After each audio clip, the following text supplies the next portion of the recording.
Hey guys, and welcome back to Battlefront Updates and a bit of a news update as the Age of Rebellion update dropped today. And as always, I wanted to update you with a couple of things here from the developers, as well as some things you might have missed in the actual update and so on. I've got plenty of gameplay up on the channel with the new blasters, with the updated layout, with the Ewok Hunter and ISB Agent and so on. So if you're looking for a pure gameplay and some information about that, make sure to check out those videos. But this is going to be a fairly short news update, but there are some important things that I know a lot of you have asked that I thought we'd simply go over here.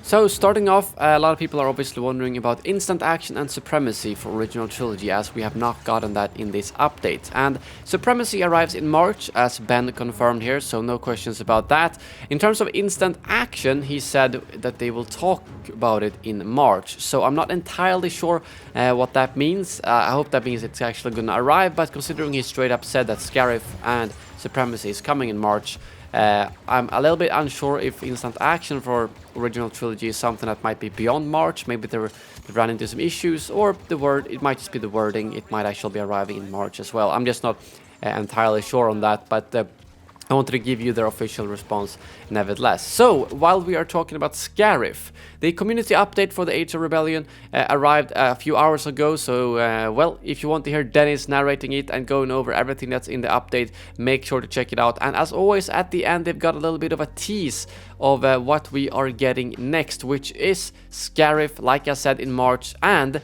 this also confirms that they will be basing it off the landing pad 13 map from Battlefront 1. There were actually 3 Scarif maps in Battlefront 1, Scarif Beach, Scarif Jungle, and Scarif Landing Pad 13. And I think Scarif Landing Pad 13 was my favorite in terms of map layout. It was pretty open, which I think will fit very well for Supremacy.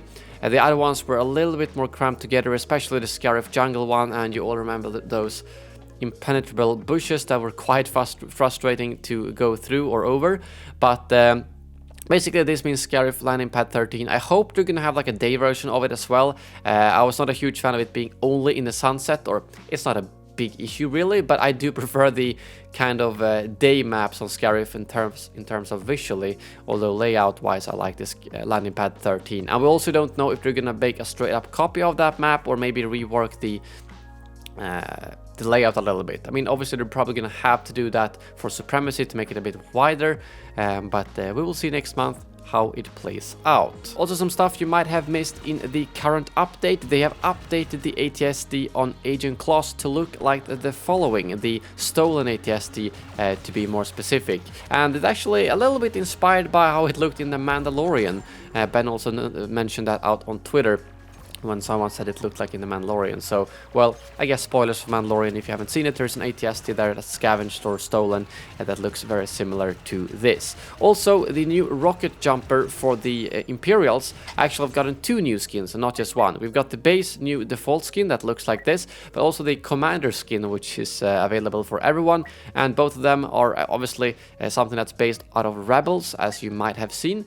So yeah, all those 3 skins, including the original one, you can just pick freely right now. You don't have to unlock it or anything like that. And while we're talking about unlocking stuff, I did notice yesterday that in the patch notes they said that they removed the ability to buy crystal packs in-game for owners of the Celebration Edition. And the weird thing about this is that the Celebration Edition only included all the skins up until the Rise of Skywalker update. So this means that they're not planning to release any more paid skins that someone who already has the Celebration Edition might have wanted to buy. And Ben responded to this out on Twitter saying, "We like the unlocking through milestones and similar approach. Plus, we didn't want people with Celebration Edition to accidentally buy crystals." I understand that second part, but the first part, it's good that you should unlock it through milestones. Like, don't get me wrong, from a gameplay perspective, it's the best. The 2 problems I see though are, first of all, there's a lot of people with a lot of credits that currently have absolutely no use. And if they're all going to be through milestones and not even credits, I don't know what people are going to do with them. Some have millions of credits. So That's a bit of a shame. It feels like there's nothing to sink those credits into. At least maybe cosmetics was the one thing you could use them for. Secondly, this has me a little bit concerned on how long they're planning to support this game.